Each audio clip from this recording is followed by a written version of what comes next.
first round pick. Hey, throw that list away. All right. Why are we around? Let Yo, welcome to the show. It's a Chiefs Blitz night.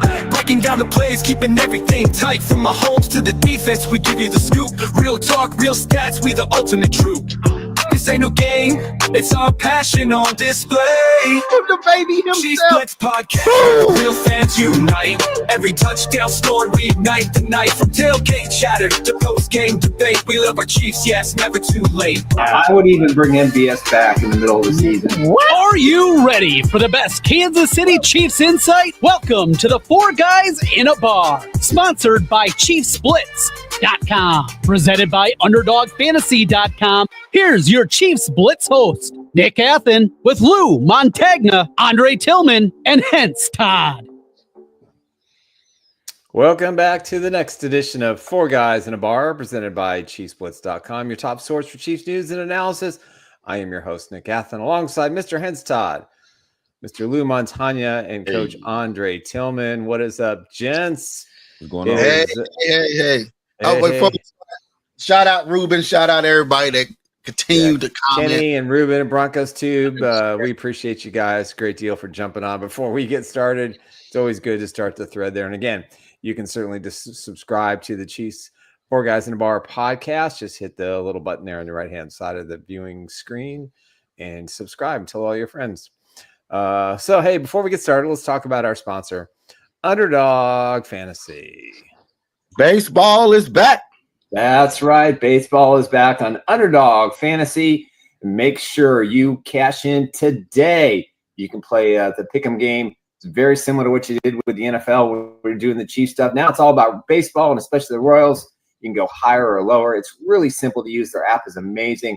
You just choose your entry fee. You decide what you want to play, and you just see the winnings coming if you know what you're doing. So take a swing today and make sure that you sign up for Underdog Fantasy, and they're going to give you a meatball right off the gamut, Bobby Wood Jr. special. So start with a W for your first entry and new customers. Make sure you use the code Chiefs Blitz. That's right. Underdog Fantasy is alive and well. Hey, we make it really easy around here at the Four Guys in a Bar podcast. Just to hit the QR code on the bottom right there. All you have to do is scan that, register, use the code Chiefs Blitz, make a $5 deposit, and you'll get 50 in bonus dollars available to play the games. And it's an easy app. It's fun. Baseball, hockey, basketball, doesn't matter what the sport is. They've got something for you. So check it out, UnderdogFantasy.com. Hey, for all the jersey number enthusiasts, several have been posted, right? Some of the rookies, some of the incoming vets, Minshew, I think it's showing him as 17.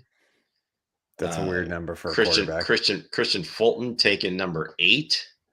Yeah. So Justin Ross, still not feeling him.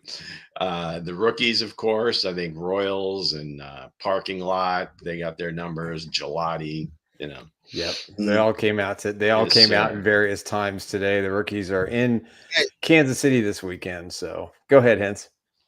Hey, talk to Mr. Parking Lot himself. He said he used to be a boxer. I didn't know that. He used to be a boxer. That's why them hands move like that. Hey, so they nickname Parking Lot, put them in a headlock. Walmart parking lot, doesn't matter. Aldi's, wherever you want a best choice, you will get the business with the one-on-one with the guy. So with that said, man, hey, we got a lot of stuff lined up for today on Friday's show. Hey, I ain't hear somebody say a word today. How you doing, Coach? He's down there in the corner, ain't said a word today. Man, I'm here. I said something, man. You was just real loud, sir. No, I'm here. What's the deal? That's right up the coach's alley. Boxers and wrestlers, man. Those O-line, D-line. There's no better training. There it is. Boxing and wrestling, man. That's right. Yeah. Mm-hmm. Nick, you gotta leave the chat up there a little bit for people to read it, not click it real fast. That's where you win from, guys. You win in the trenches. You win in the trenches, man. That's what I do work at. That's what I do. I have to give a special shout out to Weston. I mean, there it is, in the arms of an angel. There we go. Apparently that's my new. Apparently that's my new theme song. Snap. Hey, look, Freeway is in the house. Freeway. Oh my goodness, where the hell have you been? Freeway. Man? Freeway 24. That's right. What's up, Freeway? The Eagles. Where the you Eagles been? did damage to his spirit. The Eagles did damage to his spirit, and he has been on it, man. He had to get himself together. I put it like this. I know you guys missed me. It was my first show missed. We were crying. You touched at least one fan with that song, Hensley. Weston cannot get enough. Yeah. hey, I know. It's we lovely. Would play it, but we'd be in copyright infringement. Sorry to disappoint you, Weston, but we've buried that song or that rendition forever. Never to be played again. Angel, far away from here. Just for you, Weston. The things we do for our blitzers here at the Four Guys in a Bar podcast. Hey, listen. I'm just happy that Freeway's back, man. One of our loyal guys is back, man. Yeah. I know he was a little tender. Half the people was a little tender, but I'm glad you back from the pit, Freeway. I don't want to know what that means. You back from the pit, man. He's back. You and your subliminal messages. I swear to God. He's back from the dungeon, man. He was depressed. Freeway was depressed, man. You know, like everybody else was. But you're back here, chilling with us, Freeway. What's going on, buddy? Hey, that song was for Weston and everybody else, especially for Nick, because Nick was up and on. Now, I want to know, Nick, since Devin Neal got picked up by the Saints, are you getting a Saints jersey? Are you going to get a Devin Neal's jersey? No. I want to know. No, not happening. Not that big of a fan. I'm not that upset to spend $150. No. It's not going to happen. So basically, you wasn't a real fan. You wasn't a real fan of Devin Neal. Real question here, and I want to put this out to the boys in the chat as well. What's that? At what age do you become? I don't want to say become, but at what age do you stop wearing a jersey with somebody else's name on it? Stop wearing? Yeah, at what age? I mean, you get to a certain age, and it's like, dude, get over it. I mean, I'm gonna be buried in that Dawson jersey right behind me. Chiefs hat, or maybe a little arrowhead. I mean, you're going with the big jersey, like down below your waist, and just is there an age where it just becomes like weird? No, I would say never. When the chop is in your soul, when blood is in your soul, and you a Chiefs fan, and it's deep down your soul, you would never stop putting on the jersey, Lou. Well, I mean, I just harken back to, some guys just like, I'll never wear another man's name on my back. But if the man's successful and he's a winner, why not? Yeah, why not? I mean, if he's a winner, why not? I mean, it's your favorite player, I got you, but at a certain age, it just becomes a little creepy. Like if your grandpa is wearing like a Chiefs jersey to the game, I mean, is that nothing wrong with that? Is that a bit much? No, okay. not all right. Hey, listen, like I said, I'm going to be buried in that Dawson jersey unless Demetrio buys it off. But I don't see you wearing it around, Nick. You don't even wear it. Well, it's in a frame. So you're I only have two signed jerseys. That's a whole other. I've got a Dawson and I got a Mahomes. Yeah, and those are the two signed jerseys. Hey, the real question, Lou, do you have a jersey? Do you have any jersey, Lou? Do you wear any jersey? No. There it is. I have a really old, and it wasn't like a real jersey, but it's like a sweatshirt that was made into a jersey. I don't know if it was NFL shop or pre-NFL shop, but somebody got it for me. It's a Len Dawson, but it was like real large, big. And even at this age, it's still way too big for me. But I don't know. I just feel a little weird wearing player jerseys. It just But would you wear a cheerleader jersey? My daughter, from when my daughter cheered. I'm just saying. You said players. I mean, there's a woman athlete like Caitlin Clark. I'm wearing her shit. Is it bad for me to wear a Caitlin Clark jersey? That's a little weird. You probably look bad. You probably look bad in it. Yeah. But it's not a bad jersey. Hey, I'm just saying. It's like listening to women R&B music. I listen to SWV. You know what I'm saying? I mean, is that weird? I'm just saying. Hey, somebody just pulled her 1 of 1 Panini card yesterday. Guess it's worth a small fortune. Well, they said this go ahead and answer that question for Kareem, Nick. All right, I rotate jerseys on game day depending on how we play. Now I do that with hoodies. So I do that with hoodies. I definitely have specific hoodies, and I will wear one all season long if the Chiefs are on a winning streak. So I'm very going to get the Western. And Weston, I have a signed Snead jersey, Tyreek Hill, and Juju Super Bowl jersey. Those are nice. I like this. I'm a mini helmet guy, as you can all tell by looking behind me or in footballs. I kind of stopped wearing them at home, but when I go to a Chiefs game, I wear one. I get it. I mean, I used to wear. I have the Patrick Mahomes like Super Bowl jerseys. I've collected every one that he's been in, and I wore those, and I stopped wearing that after they lost Super Bowl 50. So there you go. All right, King Mo. Hey, fellas, I got a question. Why does the media feel like we always have to win by double digits? I don't see what the margin is as long as we win. Because of Patrick Mahomes. Yeah, expectations are very high. Very high. Very high, man. Route him and bury him. And that's what people want to see. Yeah. And, when you have a chance to put your foot on the gas and put your foot on the neck of your opponent, you want to do it. And the Chiefs haven't done that the last several years. I mean, ultimately, the score doesn't matter, especially in regular season. Well, any game, quite frankly. But I guess the idea is if you are a dominant team, if you are the best team, you should be able to handle these teams much easier. Now, it's pro football. So on any particular weekend, somebody shows up, and you have an off day, but you're still able to win. It's just that the Chiefs kept doing that week after week after week. And it's like, are they really that good? Or are they just very good situationally? And they're a much better team than these other teams. But it was just, week after week, and it was fine until it wasn't. Right. And they ran into a team that was just a buzzsaw. Right. So I hear what you're saying and what the question is, and no one cares as long as you win. But I think it's just in the grander scheme of things, and looking at a team that you feel you are, the elite team in the league, and you're playing Carolina, the Raiders. I mean, these teams that are like 2, 3, 4 win teams, you're expected to win a little easier than the way they were. So it's, it cuts a couple of different ways, but I can certainly see, the idea that, hey, this is an explosive team. You got a really good defense. Why the hell are these games always so damn close? I'm going to ask, not Kareem, but I think it was Freeway said, do you feel this is a rebuilding year for the Kansas City Chiefs?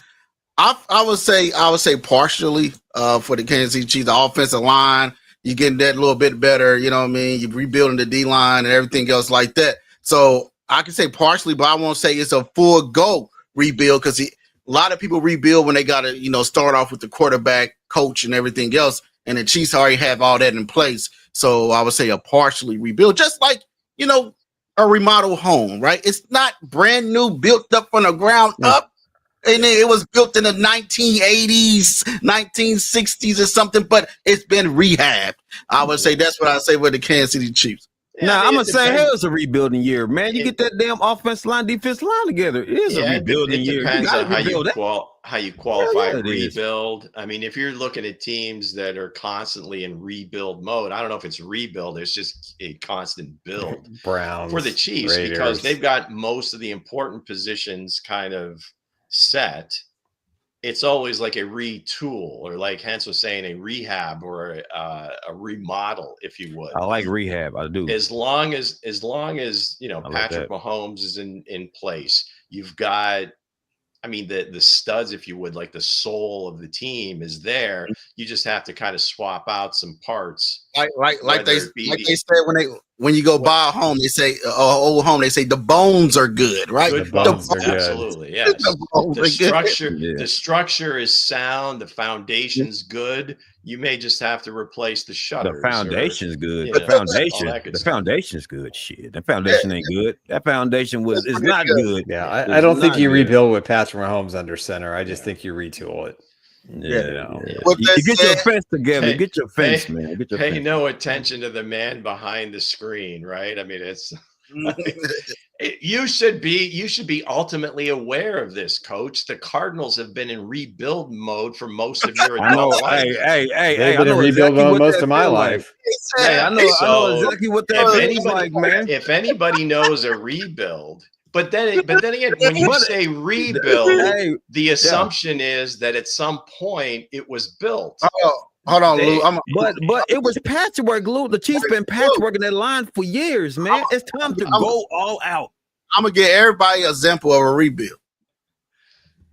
Don't right there. Rebuild, just like the Cardinals. The Cardinals are rebuilding just like Trey's rebuilding his beard. Hey, you know what? You know what's crazy though? That was crazy though. When every year the Chiefs had the same issue with their line. Every year it's patchwork. No, that's You not got to true. rebuild the That isn't trenches, true. gentlemen.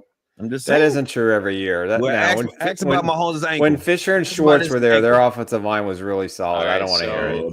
Who asked about it? Somebody said it as well as reload, not rebuild. I mean, and it's going to be like that moving forward because of the, there's 4 or 5 really big contracts, and then everything else, you're backfilling with some free agents. They got some money in that offensive line this year. That's for damn sure. They sure do.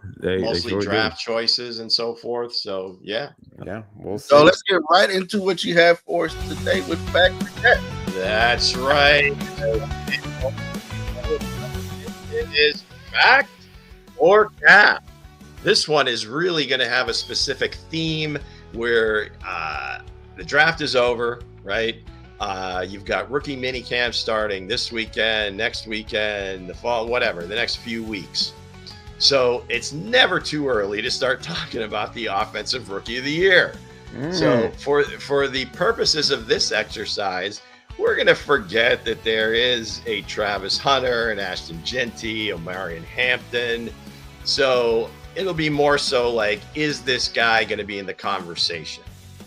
So Brad Holmes came out with a pretty significant statement after Detroit's draft, and he may agree with our own coach Andre Tillman. His quote was his favorite wide receiver in the draft was one Isaac Tesla. Hello. So I think they took him in the 2nd or 3rd round. Guy's got all the measurables. He's got all the tools. We just haven't seen him really put it together yet. But anyway, fact or cap, Isaac Tesla has a chance at offensive rookie of the year. Hensley. I would say that's a strong cap. That Tesla is not built very well. I think he's just there to be a used Tesla. He's a used car, I may say. I'm just playing, but I say no. I say cap to that. The Lions got all the other receivers that's in front of him as well. So I would say cap to that. I think people in the chat would agree with me. I am a really big Nikola Tesla fan. So I actually have that is actually his real writing. Now, I think we have to start to worry about Nick. He's got a Nikola Tesla card at the ready. It's on my desk. I take it. I use it as motivation all the time. He was one of the most amazing humans. He and Elon Musk are way up there. The human lightning bolt. Yeah, there's the. Can we see it again? He's a Chargers. He's certainly a Chargers fan. So this is actually his real writing on there, if you can see it. And there you go. A little bit of a glare. We'll take your word for it, Nick. Yeah, no, it's right here. How do you feel about Isaac Tesla? There it is. Anyway, so I'm going to say fact to support the other Tesla, even though it's pronounced a little bit differently. Yeah. I'm going to say, why not? That team's due for a break. Is he going to be in the conversation? Is it the top 5, maybe, top 8 potential, rookies? Yeah, I'll give him that. He's got a lot to live up to, but I'm going to go fact. So dig it. I'm going to break it down. Dig it. Same Brown on my Tim Patrick over there. They really don't have no sustained guys over there. I think Williams he's speedy, but you got a guy in the slot that's 6'4" with good hands and get good separation. Yeah, he gets good separation, man. That's what they need. he's gonna be a game changer over there, guys. It's a great piece for the Detroit Lions, man. I think they're gonna definitely kick ass, man. So y'all keep a lookout for that dude, man. It'd be interesting to see what his usage is. You know, Amon-Ra gets a lot of love. He should. He's good. You mentioned Jameson Williams. I mean, he's really coming along. You got Laporta at tight end, so we'll see. I mean, it'll be interesting. I know the very athletic dude. That was never my complaint with him, but to have him as a top 5 in this class, that's a pretty strong statement. All right, another GM speaking. Jason Light of Tampa Bay. His quote was, Emeka Egbuka was top 10 on their own board. I mean, overall, he was in their top 10, which, okay, well, this is after the fact. We don't know. But anyway, he did give him a lot of praise, and with good reason. Now, is this a Chris Godwin clone? Whatever you want to say. So, factor cap. Emeka Egbuka has a chance at Offensive Rookie of the Year. I would say solid cap. 2 caps, if I can give 2 of them. You know what I mean? For the day, I would say there's a cap because the kid, I didn't have a big upgrade on him. He wasn't on the golden board. He was never seen a golden jacket in his life. So I would say that's a cap today for me. I won't think he will be rookie of the year. So no. Again, he had all the other receivers that's in front of him as well. Over there in Tampa Bay as well. So I would say no. Hey, I love him. I think he's got a great career. I think he's going to he's got a really good quarterback. But I'm with Hense on this one. I'm gonna go cap. I'm gonna go fact. I believe that Baker Mayfield will put that man in a great position. You know, Godwin's still battling with injuries right now. I think this young man is going to step up because he did get busy in Ohio. I definitely believe the man can step up. He had the potential and the upside to get it done. So I'm gonna go fact on this one. Yeah, I mean, just the ultimate team guy. I mean, you had Harrison a couple years ago. You had JSN a few years ago. I mean, he's come up with many great players ahead of him. Jeremiah Smith last year, and he just kind of kept doing his thing. Overall leader, in terms of receptions at Ohio State. So he just keeps chugging along. I wouldn't put it past him. It's just that, again, you do have Mike Evans. You do have Chris Godwin. See how healthy he is. You got Jalen McMillan. That's what I'm saying. Yeah. Tight ends are pretty prevalent in that offense as well. But I think I just wanted to highlight these GM statements about their guys. All right, finally, you got to have a Chiefs one, right? And, you know where I'm going. Come on, man. Where you going, Lou? Where you going, man? Chiefs, of course, they kind of had their eye on this particular player. I thought he would go a little bit earlier, and lo and behold, there he is in the 7th round, still not drafted. They trade up to get him. Brashard Smith, man. I mean, this kid gets the reps. You know where I'm going anyway. Look at this guy. He's just going to be a great fit for this team, and I think given the usage, he's going to excel. Now, whether he can win Rookie of the Year, that's a whole other question, and that's why we're doing this. So, Hensley, Brashard Smith, does he have a chance at Offensive Rookie of the Year? I'm not just saying this because he's a Chief. Yes, you are. You are. Because he wears red and gold. I'm saying it because it is a solid fact he will be Rookie of the Year. This is a running back they ain't have since Jamal Charles days. Somebody with that kind of speed, hands coming out the backfield, the vision that he's present, the guy that shifts moves and everything else. This is the kind of kid jersey that you want. This is a guy that you, Lou, that you said that you're not going to never wear a grown man's jersey. He's going to make you wear his jersey on every Sunday. So I would say that's a fact. This kid would be the Rookie of the Year. If you play the audio from when we traded up to get him, I think we're all pretty excited. I love this kid. It's my favorite draft pick out of the 7. Simmons is really close. Meaning from didn't really quite see that happening, thought it would happen, hoped it happened, and then it happened. Simmons was pretty obvious. That's who the Chiefs were going to go with in round 1. But this kid, all the potential and all the film that I've watched since they drafted him and talking to some people who scouted him, he's just the perfect fit for Kansas City. So I'm going to go fact. I think he has a chance. I think it'd be incredible that if a 7th round draft pick got high consideration for Rookie of the Year, and not especially to mention with the names that I mentioned that we weren't going to mention, and not to mention the AFC West, each team took a stud running back, and that's what ultimately is going to determine, how good these backs are. Is who separates themselves in the AFC West. So Smith, my boy, 1,500 yards, all-purpose yards. I think it's entirely possible in the Chiefs uniform. Man, I'm gonna go all-purpose. I'm not saying just running. I'm gonna go Cap, guys. He ain't gonna get those many touches like that. To be the Rookie of the Year, you gotta be the guy. You gotta be the guy. You gotta be the vocal point of that offense. You know what I'm saying? Like a Brock Bowers. When Brock Bowers, he was Rookie of the Year, I believe. I mean, is he a good back? He's a good back. He's a good back, but he's not gonna get that, man. He's gonna be a great piece for the offense, but ain't gonna get all that, Lou. Not Lou, but Nick and Bo.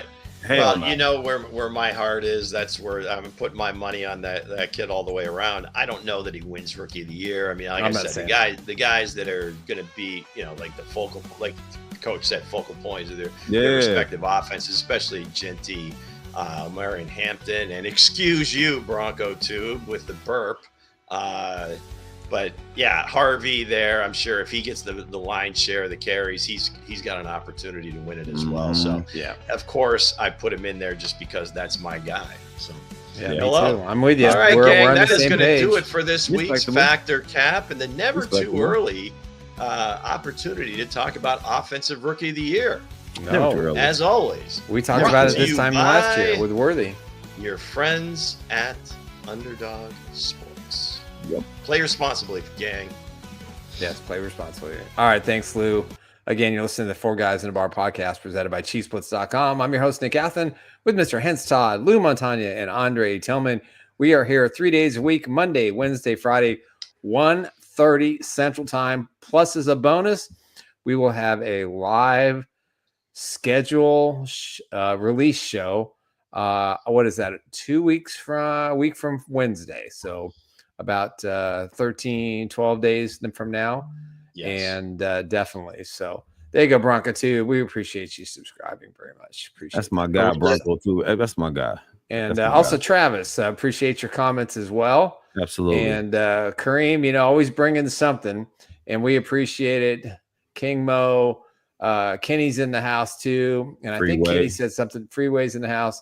Right. Kenny mentioned something about the Royals. Yes, they won what 9 out of 10 or 10 out of 11 or something like that. The team still doesn't hit, but they did hit yesterday. So heading to Baltimore this weekend for a 3-game series against the worst team in AL East. Jack Caglione. Come on, man. What's that? They're not going to bring Jack. They're just not going to bring Jack up yet. Let's get him in there. He's only played 4 games in the outfield, and that's where he's going to have to go because they're not going to get rid of Vinny Pasquantino, and they're not going to get rid of Salvador Perez. No, they rotate Salvador Perez as first baseman and Vinny as DH I don't see it. I think everybody wants it, but I don't think it's going to happen before the All-Star game. He's my favorite player in the major leagues, and I don't even know. I haven't even seen him play. No, he's leading. He's leading Double A in hits. I just see highlights, and he's always jacking them out of the park. I haven't seen anybody hit a ball that hard consistently, other than Bo Jackson as a young hitter. So with that said, man, let's hear from our sponsor about baseball. Baseball is back. That's right. Baseball is back on Underdog Fantasy. Make sure you cash in today. You can play the Pick'em game. It's very similar to what you did with the NFL. We're doing the Chiefs stuff. Now it's all about baseball, and especially the Royals. You can go higher or lower. It's really simple to use. Their app is amazing. You just choose your entry fee. You decide what you want to play, and you just see the winnings coming if you know what you're doing. So take a swing today and make sure that you sign up for Underdog Fantasy, and they're going to give you a meatball right off the gamut, Bobby Witt Jr. special. So start with a W for your first entry and new customers. Make sure you use the code Chiefs Blitz. That's Hey, right. I don't know if they have it, but I mean, you got the Kentucky Derby this weekend too. So I don't. You have to check Underdog Sports and see Let's if you have look. the ability to make some selections. All right, you guys keep talking, and I'm going to look that up right now. That's a nice hat you got there, Nick. Thank you very much. Yeah, I need to send you. I need to send these out. Underdog. You got their mud scores like Ernest, don't you? Got it. I do look like Ernest today. Yeah, I admit it. So are guys on the field today? Let's see. It doesn't look like they're doing. Nope, doesn't look like they're doing the Kentucky Derby. Damn. All right. So no, it's the minicamp or guys on the field. Yeah, the rookie minicamp I believe starts today. Goes today, Saturday, and Sunday. The Chiefs will get their first crack at. Now, is that open to the public? No, it is not. Okay. So what they say? Well, Hense can just kind of stumble his way in. You got a credential somewhere. Come on, man. Yeah, I can stumble my way in there somehow. So what they say? Let's get into our the questions. Omar parking lot will certainly let you in as a VIP. Yeah, certainly. Yeah, Hey, parking lot will escort you right to the top of the food chain. So what they say? Let's go ahead and get into it. There we are. How many undrafted free agents would make this Chiefs 53-man roster? I'd have to, look at the list. If you wanted to narrow it down to players, but if you just look historically, they usually have a few. So I would say, I would put the over under at like 3. 3 guys. Yeah, I'm gonna stick with 3. I think I'm gonna say same thing. I'm gonna go with 3. It'd be really interesting if one of the tryout guys, was to make it. That'd be because there was how many, like 15 that they actually signed. Right, it's a possibility.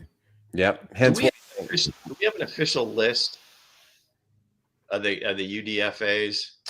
I think we have it in there somewhere. Yeah, because on the original list, Glendon Miller was on there. I really like that. Maryland safety, big dude. Yep. His name wasn't on there. So I know a lot of these guys get multiple offers and the agents race to social media to. Yeah, of course they do. So it doesn't look like he's on the list. So perhaps he's signed elsewhere. No, he is on the list. Hold on. Oh, yes, I just sent you the list. On this list. I don't know. I saw there was another list. Nick, double screen. Okay, good. There you go. Yeah, nice. I'm sorry. Yes, he is on the list. Yeah, he's on the list. But again, right, for so me, let me break it down. Just let you see here. Now, again, I guess everybody's Hall of Famer, Jake Brenning School. It's like a done, no brainer, foregone conclusion. 100% no brainer. We'll see. But I like Glendon Miller. I think. The tackle from Washington State, I think, has every opportunity to make it, just because of the kind of the uncertainty at the tackle position. But again, these are backups, so it's guys, always remember, hard. Backup. Jake is a backup, man. He's gonna be a backup. So, they keep hyping him up, man. He's not gonna be a starter. No one thinks he's gonna be a starter. I hope not.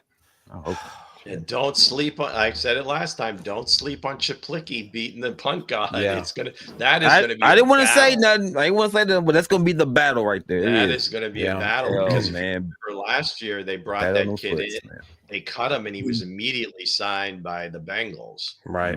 Yeah. I think it's gonna be. I think it's gonna be 4, depending on the punter situation. Probably maybe 5. I think it's a good class. It's also a good time for the Chiefs to save some money and get some younger guys as depth. So it's a crapshoot now, but the Chiefs generally keep 2 or 3. Yeah. But I think this class is really good. I think it's one of the better classes they've signed, and they spent a lot of money in this group as well. And I think that's something you have to take into consideration, that how strongly they had to negotiate with agents. As Lou said, they bounce them around. The punter Eddie, I'm going to butcher his last name. Chiplicki was one of the highest paid Brenningstall was one of the highest paid. So the Chiefs, spent some. Issa was one of the highest paid. Izzard was one of the highest paid.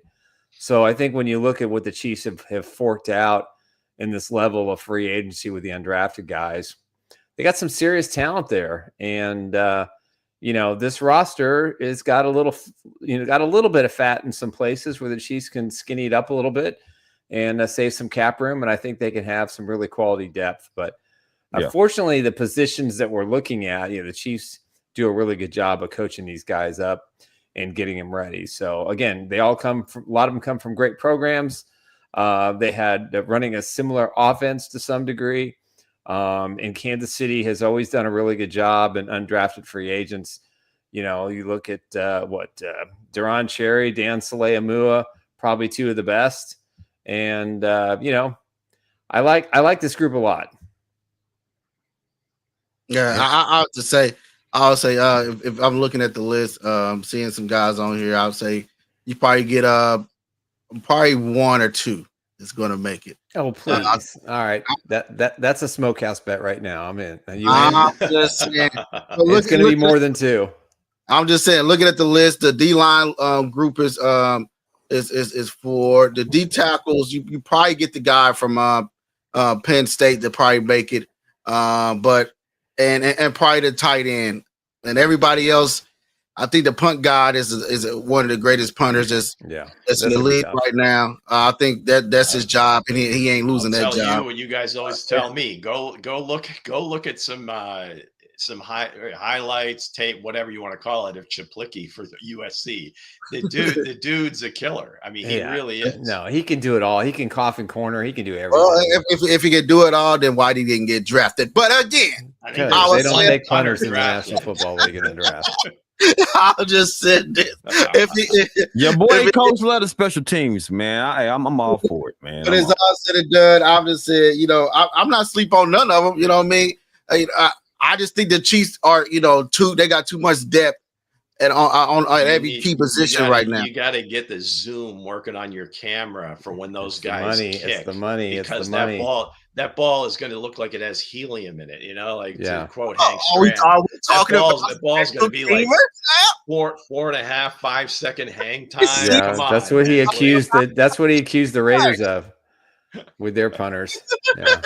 But again, I would say, for me, I would say them two, the kid from Penn State and the tight end from Clemson. I feel like those two will probably make it, and everybody else will be probably on a practice squad or something. A ton of hype. Brenningstall. We got to get him on the show. Yeah, that'd be great. He hasn't got this much love from his mother. He's got a gold jacket. He's already got my gold jacket. That's for sure. So with that said, man, Jared Wiley has to take his off and give it to Brenningstall. Is that I think that's what's going to happen. What about you, Coach Dre? What you had to say?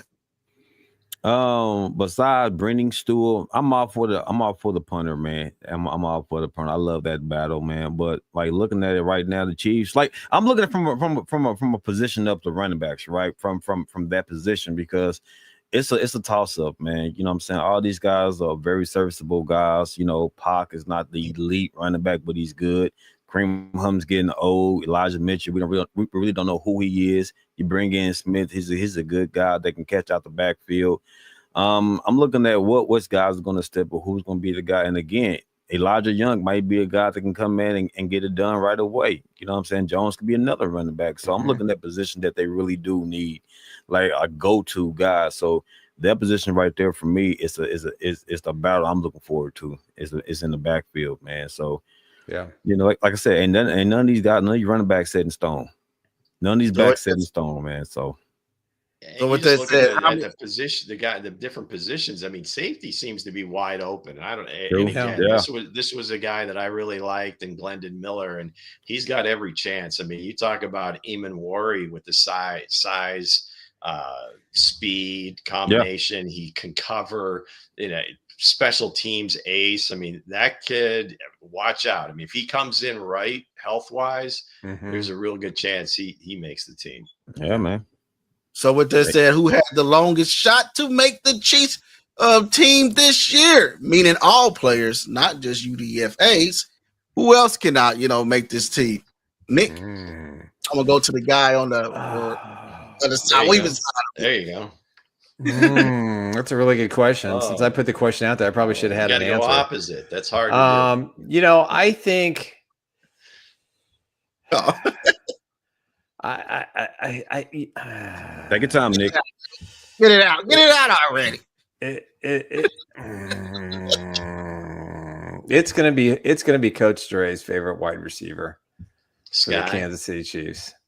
I think it's gonna be impossible for Sky Moore to make this team. I just don't see it. I think he's the longest shot. I think they've given him every opportunity.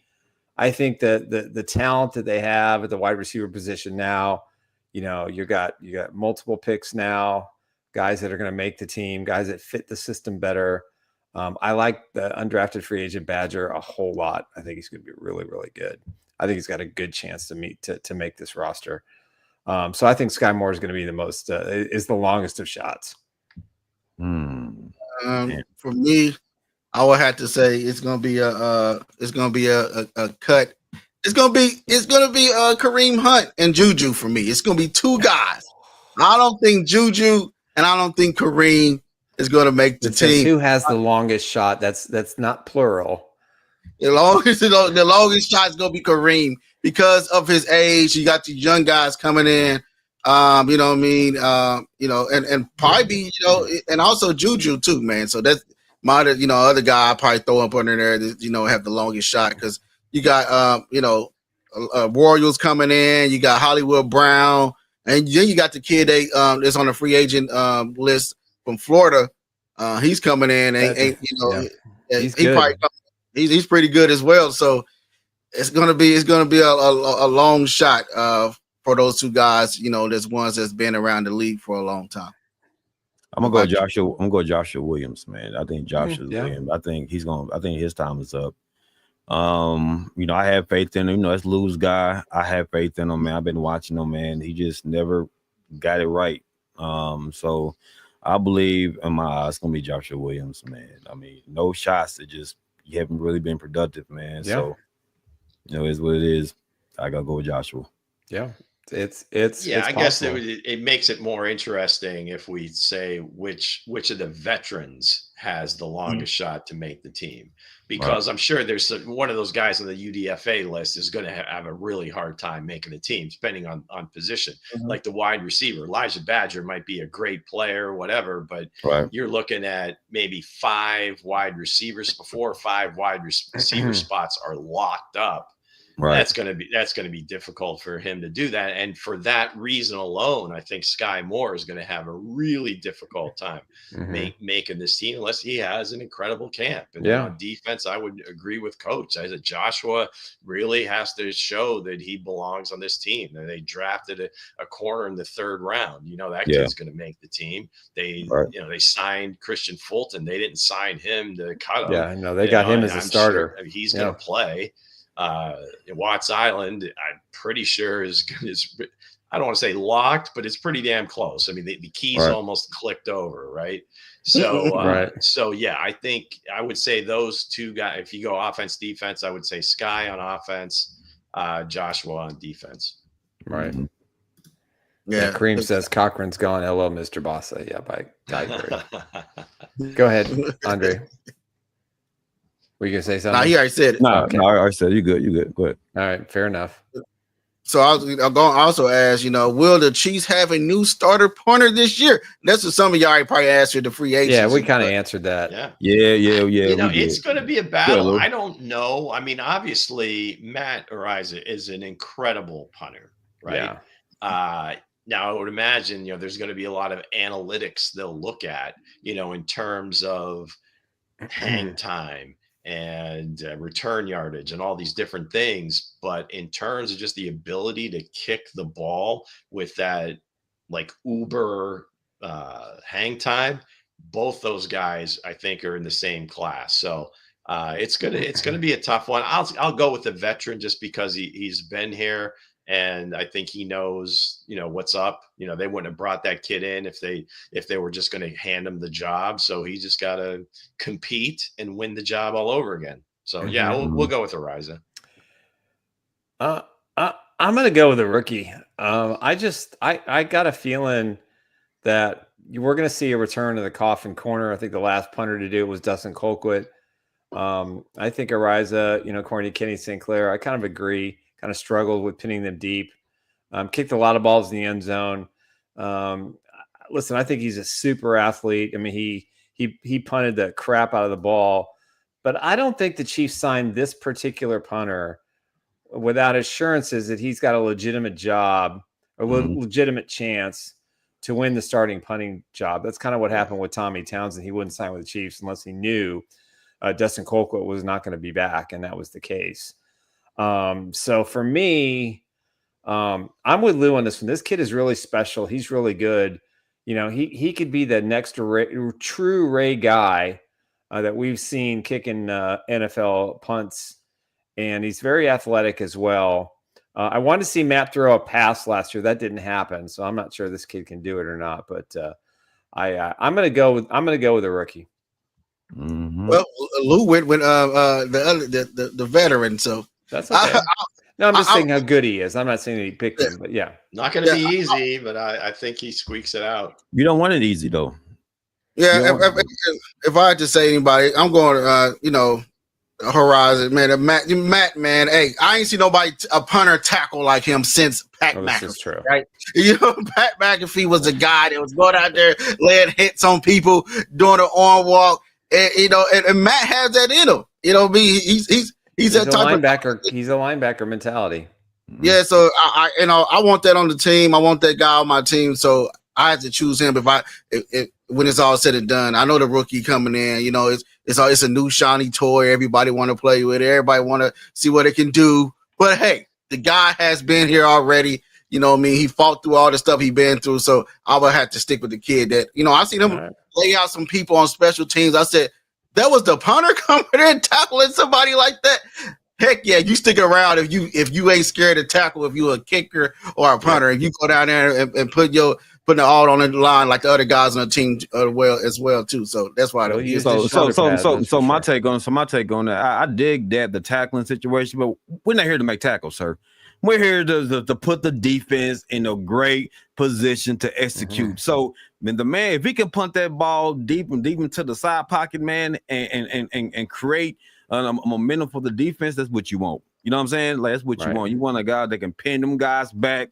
Let Chris Jones and them boys eat. You hear me? Let them boys eat. Real tacklers down there. You want the real tacklers down there, sir. So that's why I'm going. I'm going with the rookie. You know what I'm saying? Yeah. Everybody in the league can tackle. Everybody can leak and tackle. You know what I'm saying? We just need somebody down there to do your job at a high level. I think Kareem actually hit on a good point here in terms of can he hold? That's just part of the gig. I mean, you pretty much just about every team now has their punter as the holder. So how does Harrison feel about it? Because I would imagine he would have a little bit of I didn't put that in the equation one bit. If it's close, that might be kind of what puts either guy over the top. Yeah, so that makes sense. But when they brought Renko in, it was the same thing last year. I mean, they had just paid Ariza a decent amount of money, and they're like, "Why are they bringing this guy in? Competition, man! You got." Well, no, he signed NFL minimum. He was signed to a futures contract, and they made it permanent. But it's still a minimum. Either way, they brought in somebody that was really, really good last year, and they're doing the same thing this year. So it's a good thing to do. If the guy beats him out, then hell, good move, right? I'm okay with it. Yeah. And also, let's get to the last question. Did Veach do it again with the rookie free agency? Guys that he signed to bring in, this time around, this class of this year. So I'm going to go with guys. Yeah, the undrafted guys. I think these are the guys that I think have a really good chance to make the roster. And I think these are really good signings. Brandon George, linebacker from Pitt. He's just a beast. Keziah Izzard, defensive tackle from Penn State. I think he's got a really good chance. I think Essa Pohl, the offensive lineman from Washington State, has a great chance. I love Elijah Badger a lot. Wide receiver. A lot. And of course, Jake Bringstool, and then we've already talked about King Eddie. So I mean, I look at this class overall, and it's really the Chiefs designed this class, in my opinion, to really create competition at positions in which they might be looking to save some money. And that's why I really respect what he's done. I mean, we all agree, Brittingstool, I think, should have been drafted. I think Asa Pohl should have been drafted for certain. Izzard and Brandon George, just based on his film, who is not taking a chance in this kid in the 7th round, especially with multiple picks. 32 teams, Nick. 32 teams, including the Chiefs, passed. Everybody passed. That's the whole idea. 7 times. Yeah, and I think if you look at this class overall, I think it has a chance to be really special. And like I said, Brett Veach is always looking 2 to 3 years down the roster cycle.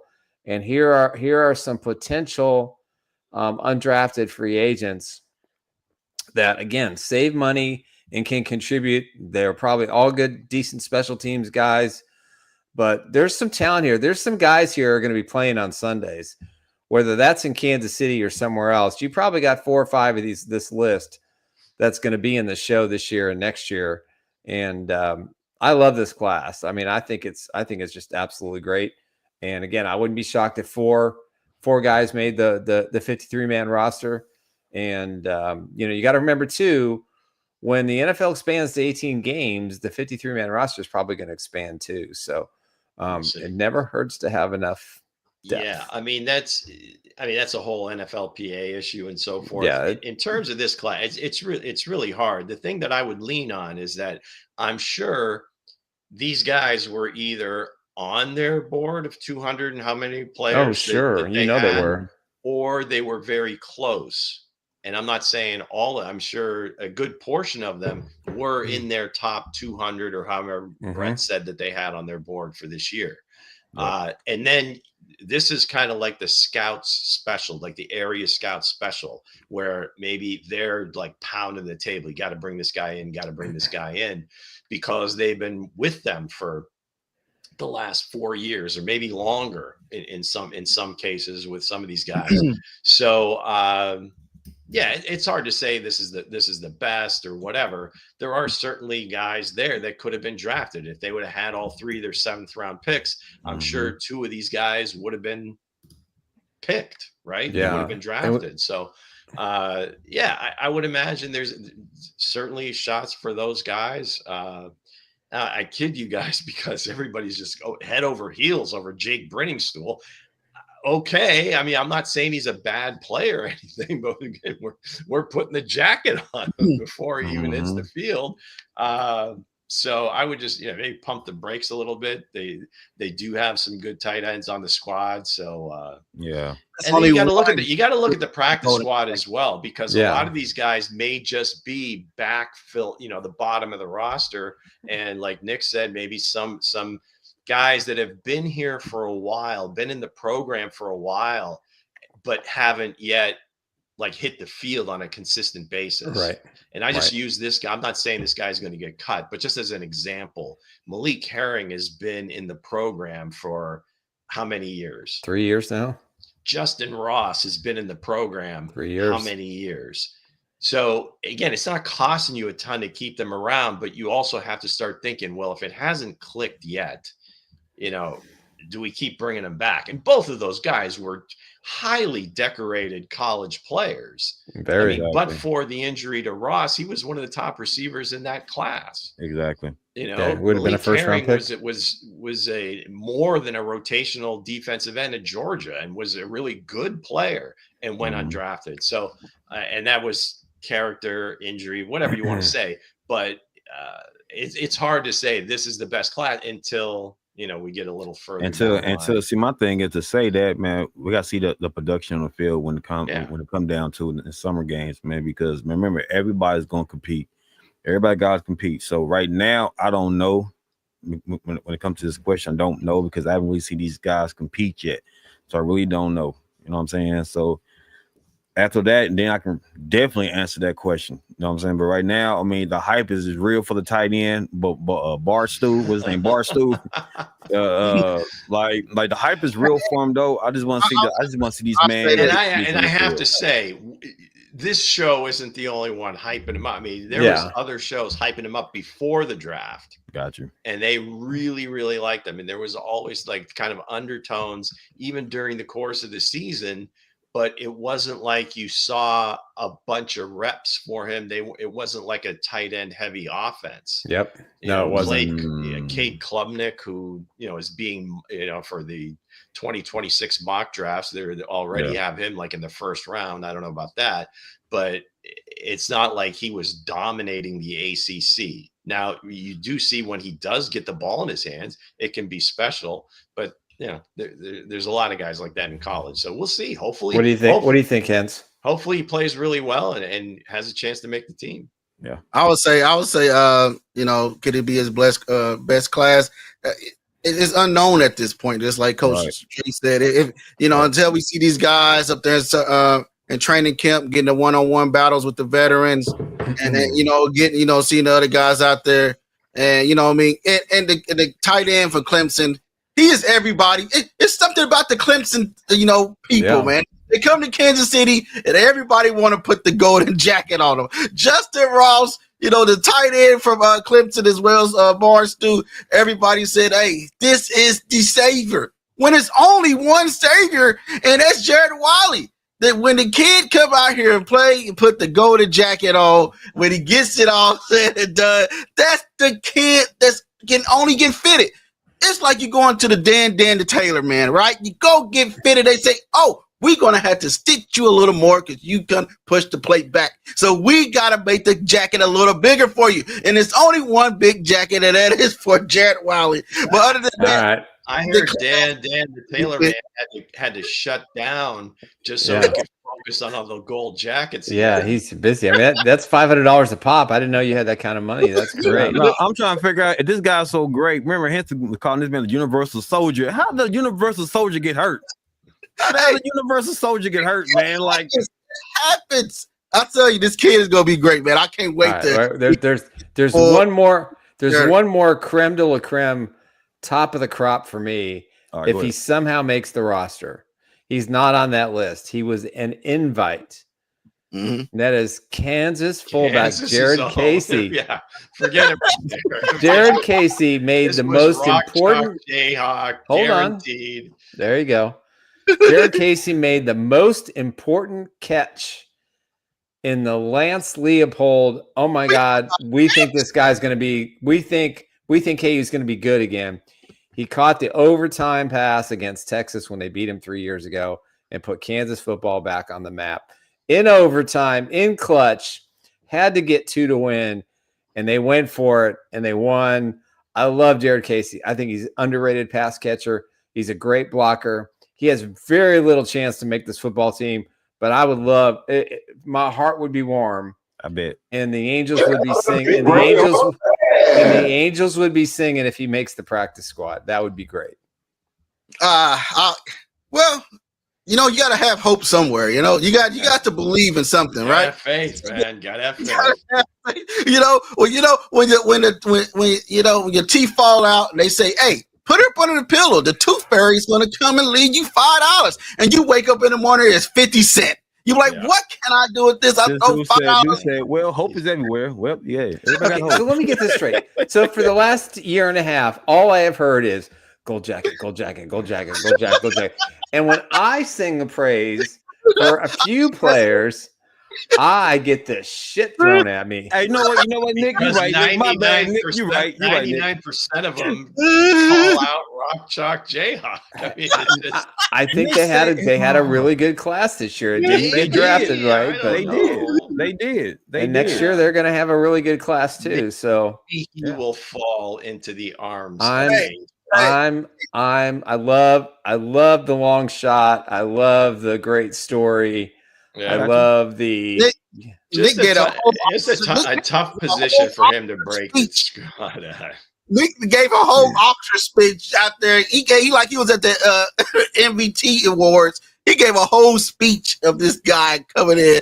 Then he said, finally make. And the last words was finally make the special teams. He didn't say anything. I said practice squad. But you know, but you know what, Nick, I do, because like Kansas, to me, it was strange because Kansas had a lot of good players in the draft, man. They really didn't go. Yeah, and I was like, that's crazy because it's some studs out there. But I do agree with you, Nick. I hope so. King Mo, he signed. Dotson signed with the Raiders, and there it is. Okay, listen, Weston, you know me. I live, breathe, and die Earth, Wind, and Fire. That's my group there. Yeah. Okay, that's cool. There. I can live with that. Okay. I can take that over Arms of an Angel any day of the week. Anything Earth, Wind, and Fire is good on in my playlist. They are heavy favorites in my playlist. Gotcha. So with this, I think what's his name? Kobe Bryant went to the Commanders as well, right? Kobe Bryant went to the Falcons. The Falcons, he went to the Falcons with a huge chip on his shoulders. That Falcons secondary looks scary, boy. That was strange that he went undrafted. It's very strange. There had to have been something that we didn't know. There had to have been something that. Hey, Lou. Hey, real quick, Lou. That we just didn't know. What team did Ewers go to from Texas? Miami picked him up. He didn't go to the 7th round. Yeah, and Bowman went to the Billy Bowman went to the Falcons as well too.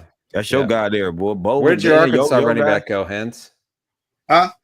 Where'd your Arkansas running back go? I don't know where he went. I lost track. I don't believe he was drafted. All right, somebody from the Blitzers put it out there. I'm almost certain. Yeah, somebody put it out. He wasn't drafted. What happened was somebody's camp. He's too athletic to not have. For somebody to give him a chance. He broke his golden jacket ankle brace, and I don't know what happened to him. He kind of got free. Yeah, I don't know. Fun. He's somewhere out there. Hey, Hence, that ain't right, man. It's like a female. Hey, man. Hey, I don't know what happened to her, man. I'm focused on the next thing. I don't know what happened to her. I don't know. Hey, I heard we drafted a running back that everybody agreed with on the show. So once you're not in a Chiefs uniform, the love is out the door. That's not necessarily true. Ain't that some BS, man? He hyped this dude up, gonna say, "Hey, man, you are loved on the golden jacket board. Once the draft is over, if you're still up there, you're out. You're out." Dang, that's cold-blooded, boy. You're a cold piece, boy. Yeah, there is a one season. There is a one season limit on the golden jackets. So it is. It's a one season limit. Some guys they get hurt halfway through the year, and we're like, Wiley, I said, God, non-contact to boot. Screw him. We're on the training stool. Hey, real quick, Kareem said Universal Soldiers do get hurt. I mean, it takes a whole lot though. Shit, both of them guys was legit. Ain't no human being beating Universal Soldier. But what I'm saying is this, man. Hence, what's up with your list? You was hyping up Ollie Gordon. You was hyping up this dude all damn, man. Miami. He went to Miami. All mock draft and all. So now I don't know where he went to. Oh, now you know where he went to. Oh, now you know. They talk about a different running back, Arkansas. We were talking about. See, if you was on the show, you would know what running back we was talking about. My spirit was on the show. My spirit was on the show, and my spirit was I was kind of shaky right now. I said, why is not hyping this dude up? Now the dude goes to another team. Now you don't know where the hell this man's going. Yeah, all I'm saying is this: we got to keep up with your gold jacket members, player. When that punter and kicker and long snapper went, we could feel you. We felt you then. Whatever, Lou. Whatever, man. The Patriots did draft a kicker. They did. And a long snapper. And the Ravens draft a kicker too. Now tell me if I'm wrong, Lou, Nick, and Dre. If a guy is on your board, right, and you like, okay, he's on my board, but he don't get drafted by your team, it ain't. That's different. I mean, if he's on the Chiefs and goes elsewhere, I still have. I would probably still follow them. I still keep it with him. I do. Yeah. See, I like Ursary as the hometown kid, but he's with the Texans now. So he's out. This is a cold piece, man. He a cold dude, bro. He a cold dude, man. He said Ursary. Who the hell is that? Yeah, so your boy went to the Jags. There you go. Thanks, King Mo. I went to the Jags. The Jags picked him up. Yeah. Hey, who you talking about? You talking about Blue? No, you're talking about the kid from Arkansas. That's what I'm talking about. Okay. Yeah, he's already off his gold jacket list. He forgot his. He's forgot That's it. what I'm saying. He like, who was that? I can't remember it either. His So name anymore. Who was that? Damn. Completely, Wow. completely done. Fundamentals off and everything. Oh, who's that guy? Yeah, I propped you for a whole round in the 7th round, and you didn't get drafted. Thought your ass was 7th round. Oh, but the Chiefs got a great running back in the 7th round. That's for sure. Yeah, they did. Yeah, they did. I see how you roll. Yeah, I see that too. I was like, they said, Hense, you want Ursary? I said, I do. Then there's a guy that got off the plane. I said, who is that? Oh, he's my savior now. He's the key protector. This dude, boy. Do not mess with that. Do not mess with that man.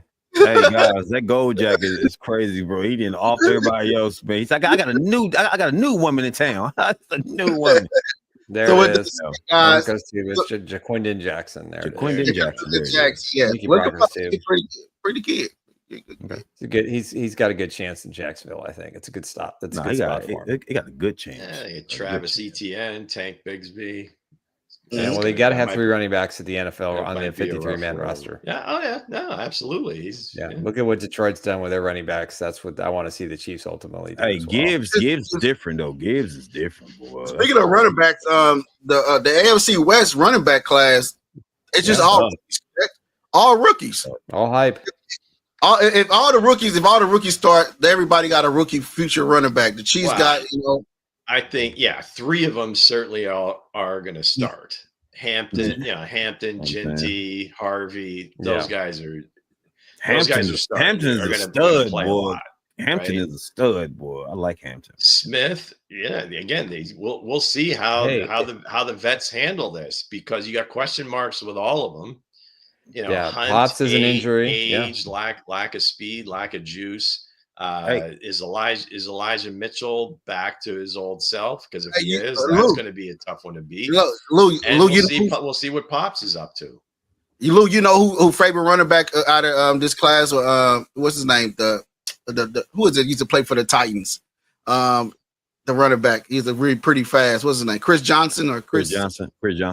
Yeah. CJ 2K. Yeah. Yep. Yeah, he said he loved that Smith. He said he said, hey, that's his favorite running back that was coming out. There you go. A lot of kind words for Brashard. So what you saying, Bo? What you saying? We got a question from KC Sports Report. Who would you say had the best draft in the division, or if it's just the Chiefs, who was number 2? Broncos. Broncos had.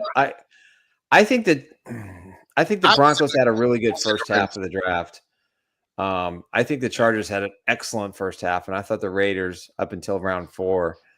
So obviously the Chiefs, but I think for impact guys that are going to fit and have a chance to play right away, I think the Broncos probably had the best fit in the first 4 rounds. So, right, as far as teams like played right away, yes. Right away. So I'm gonna Broncos too. I'm gonna give your team some love, but KC Sports Report, we appreciate that question. But yeah, I think the Broncos were second. For sure. I think it's kind of a tie between the Chargers and the Raiders. But if I have to say second, it had to be the Raiders. The Raiders, if you think about what the Raiders did, everybody say, "Oh, they draft 2 quarterbacks." The other quarterback was going to play wide receiver.